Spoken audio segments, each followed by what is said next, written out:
Hey, blessed tribe. Now I'm gonna try to get to if I get the opportunity. Now I'm gonna try to get to another review for y'all. Did the part one, but wanting to pop on and talk to you about this because just had a very inspiring call that was so efficient that we ended 16, 17 minutes early.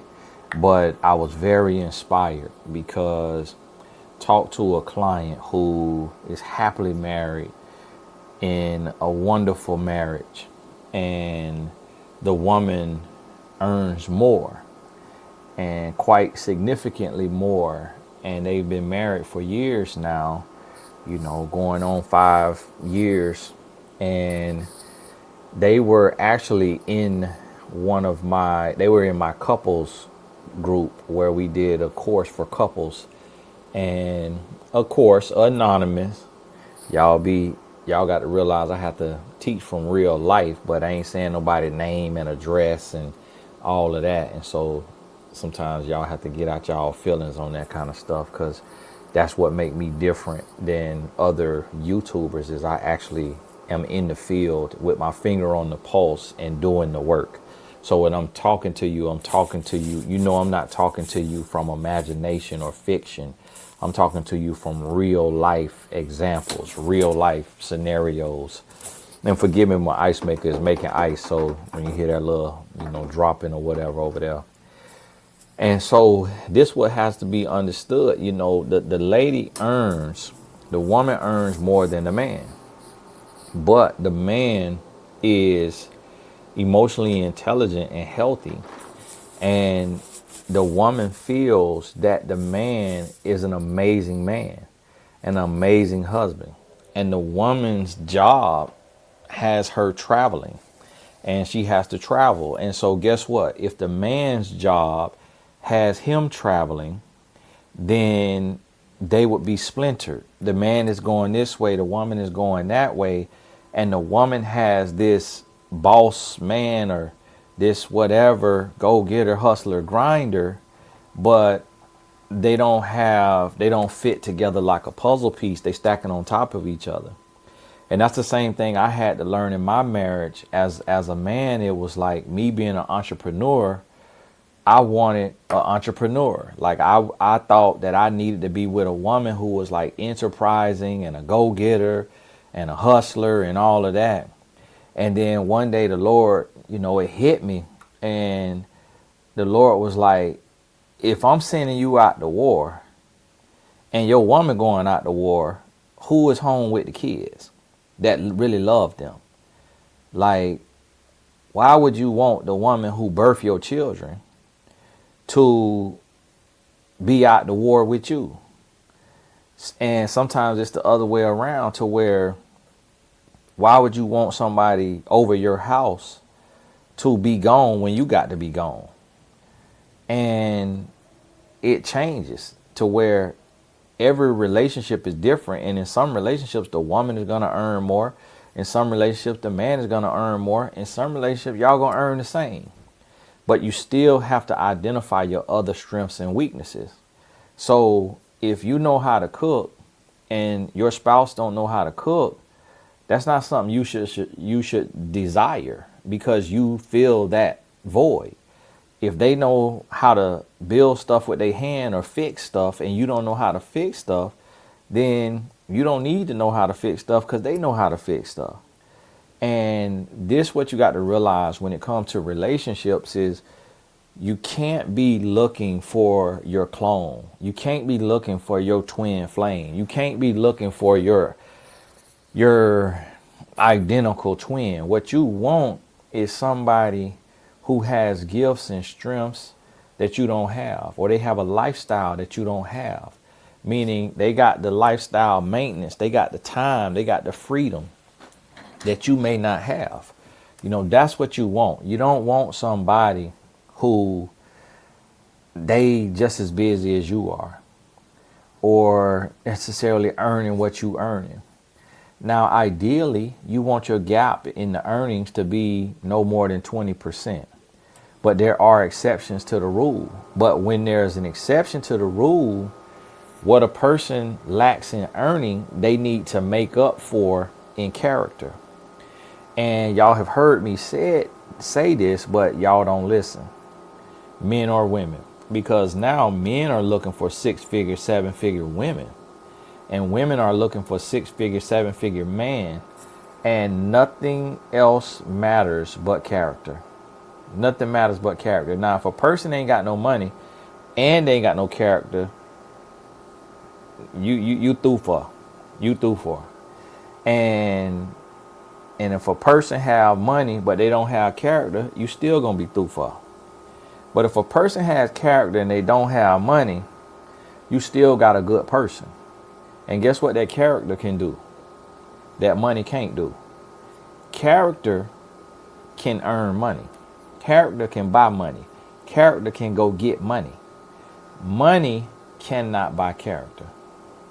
Money cannot buy class. Money cannot buy integrity. But class, character, integrity, dignity, loyalty, honesty, those attributes can produce money. And things just happen in different seasons.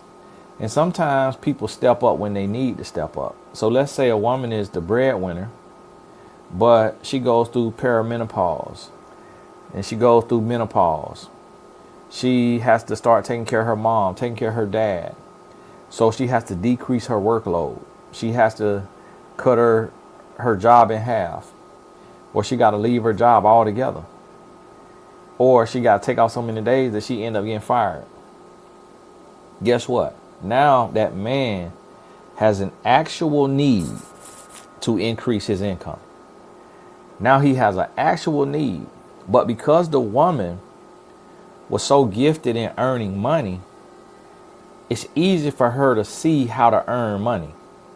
So all she got to do is use her gift to speak to that man and say, hey, what about this? What about this? What about this? Think about this. Think about this.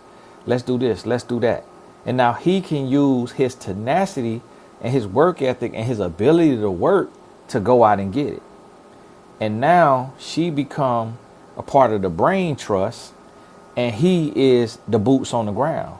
And yet they still a team, but his income elevates. And so that's actually what happened in my marriage, to where my wife was going to school to be a doctor. I was in school to get refund checks. And our son was born 2.5 months early. So with him being born early, he then wanted to take my wife, she couldn't go to med school. So now where I was getting ready to be a stay-at-home dad, I wanted to be a stay-at-home dad. Now, so that y'all have to remember now, I was a thought. Okay. I was a loose booty. You know, I was out here, what y'all call a 304. I was out here nasty. So me, I was the thought. Like the thoughts is today is the women. There's thought men. And so I was the thought, I'm looking for the come up. So when she said doctor, oh, woo, all right. Hey, you can have a little bit of booty. You can have your little stomach. You can hey, I ain't need perfection at that point because she said doctor. And then guess what? Lord played a joke on me. And had a son. We conceived out of wedlock. Gave birth in marriage. And now she can't work because he's sick all the time. So guess what I had to do? Up my game. I had to level up. But guess what she did? She stood 10-toes down and she didn't let me slack. She didn't let me revert back to selling drugs. She didn't let me remain a street thug, a hustler. She didn't reinforce that. She didn't encourage that. She put her foot down and said, no, we got a son. If you going back to the streets, I'm leaving you. So when I went back to selling drugs, she left.